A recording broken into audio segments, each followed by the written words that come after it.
जा सकती मैं पति बाबू को भी नहीं।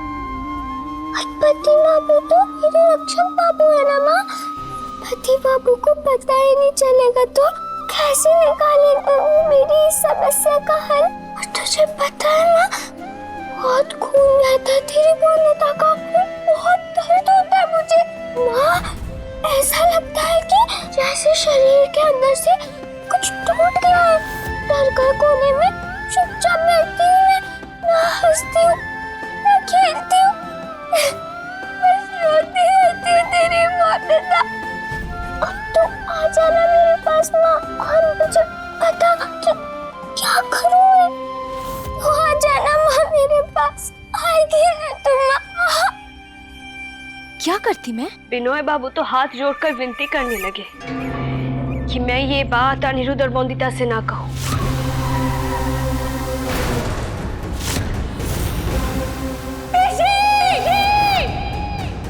अब इतना बड़ा राज छुपाने की कीमत भी तो बड़ी होनी चाहिए ना। और वो कीमत थी बिनोय रॉय चौधरी की और मेरी शादी। और मैंने बिनोय रॉय चौधरी को अपनी मुट्ठी में कर लिया, उससे शादी करके।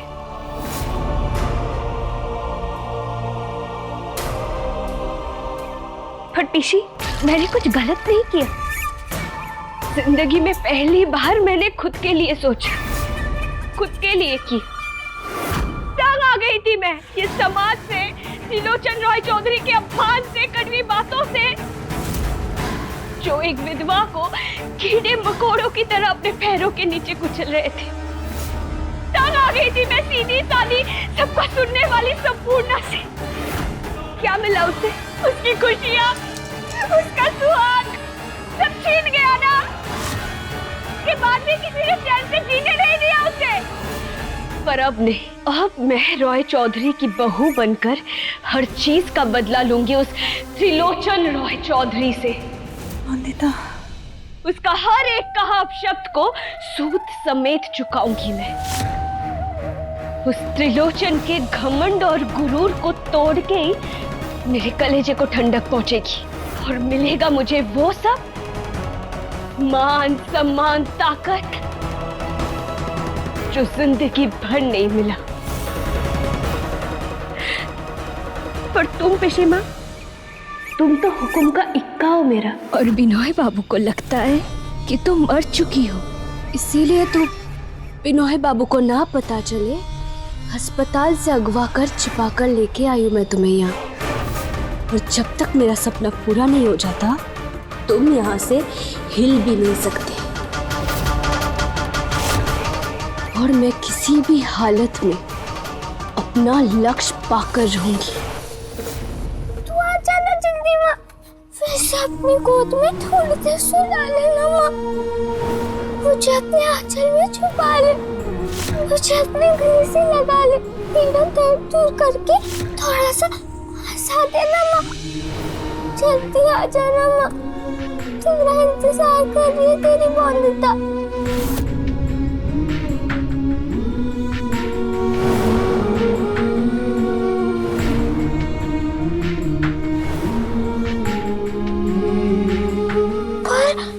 पर मेरे पास तो माँ का पता है ही नहीं, तो ये चिट्ठी कैसे जाएगी माँ के पास?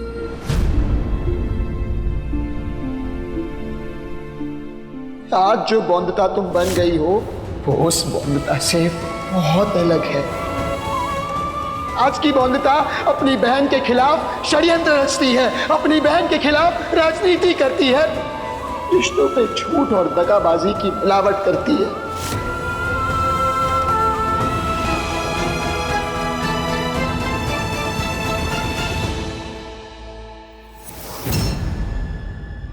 अब सुनिए, वो बोंदिता आपसे गुस्सा है, तो अगर आप यहाँ रहेंगे ना, वो ना कुछ खाएगी ना कुछ पिएगी। आप जाइए, मैं उसको खिला दूंगी।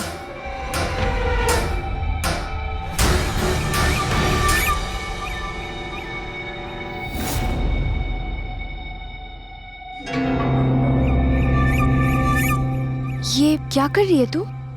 चिट्ठी है, माँ को लिखी है। उन्हें अपनी बीमारी के बारे में बताया मैंने। माँ जहाँ तीर्थ पे गई है वहाँ का पता तो है ही नहीं मेरे पास। मेरे पास है ना वहाँ का पता। ला मुझे दे, मैं भिजवा दूंगी तेरी चिट्ठी। दे। संपूर्णा माँ के पास जल्दी चिट्ठी पहुँच जाएगी ना? हाँ, आखिर जमींदारों की बहू ने चिट्ठी लिखी है, चिट्ठी तो उड़ के पहुंच जाएगी। लेकिन अभी तो आराम कर और ये सब फल खा ले, ठीक है?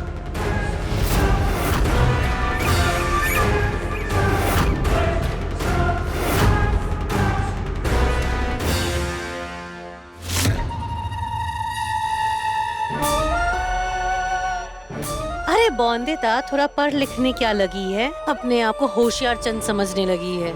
लेकिन संपूर्णा, हम कम थोड़ी है की बोलो।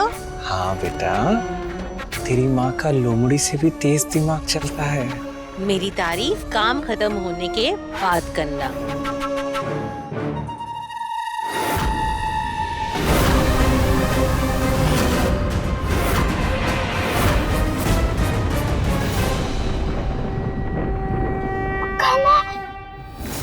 मेरी प्रार्थना सुन लेना और पहुंचा देना मेरी चिट्ठी मेरे माँ के पास। बहुत जरूरत है मुझे मेरी माँ की इस समय।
लो, पहुंच गई बौंदिता की चिट्ठी उसकी सही जगह पे।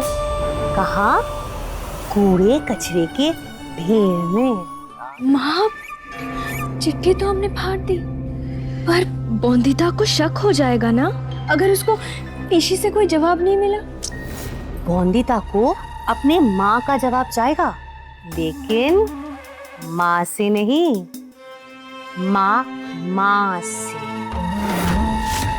मेरी प्यारी बौंदिता, मैं अभी नहीं आ पाऊंगी तेरे पास, लेकिन तेरी संपूर्णा दीदी तो है ना वहां तेरे पास।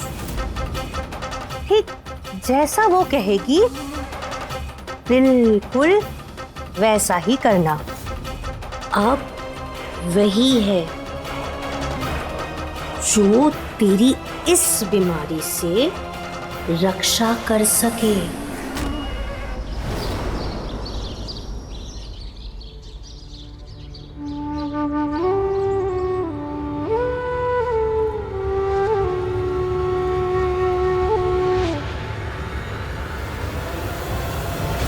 किसी पुरुष का साया नहीं पड़ना चाहिए तुझ पर, और ना ही तेरा साया पड़ना चाहिए किसी पुरुष पे।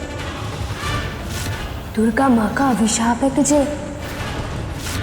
जाने अनजाने नहीं सही, पर बहुत बड़ा पाप किया है तूने। श्राप तो लगेगा ना तुझे।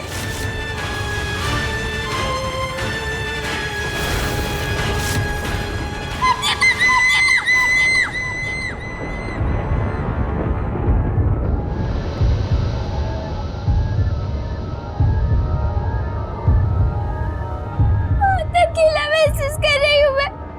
कोई भी नहीं है मेरे पास। कितना मन है मेरा पति बाबू और काका ससुर जी के पास जाने का, अपने परिवार के साथ हंस के बातें करने का, उनके साथ बैठने का, पर उनसे मिलना तो दूर, अपनी बुरी छाया भी नहीं ले जा सकती उनके पास। पति बाबू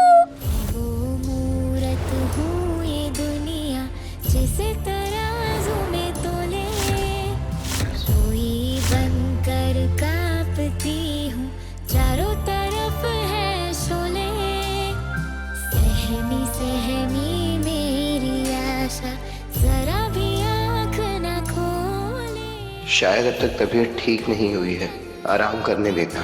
से तू निकालेगा मुझको, तू ही रक्षक, तू ही साथी मेरा,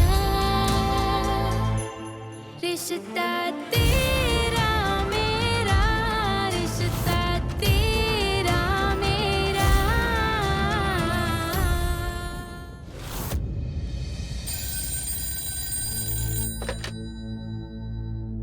हेलो।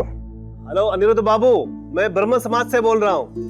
ब्रह्मो समाज। नमस्कार सर। नमस्कार नमस्कार। सती प्रथा और औरतों के प्रति शोषण के खिलाफ आपने जो प्रयास किए हैं ना, उसका बहुत नाम सुना है हमने। और आपने अपने पत्नी के हक के लिए जो लड़ाई लड़ी है, उससे भी बहुत प्रभावित हुए हैं हम। और सबसे बड़ी खुशी इस बात की है कि आपने अपनी पत्नी का भी दाखिला विद्यालय में कर दिया है।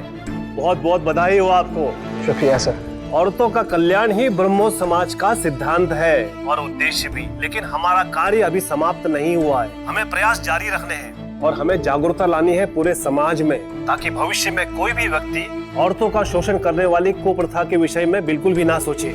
और इसीलिए शाम को हमने ब्रह्मो समाज का एक छोटा सा समारोह रखा है और मैं चाहता हूँ कि आप अपनी पत्नी बोंदिता के साथ वहाँ पे आए।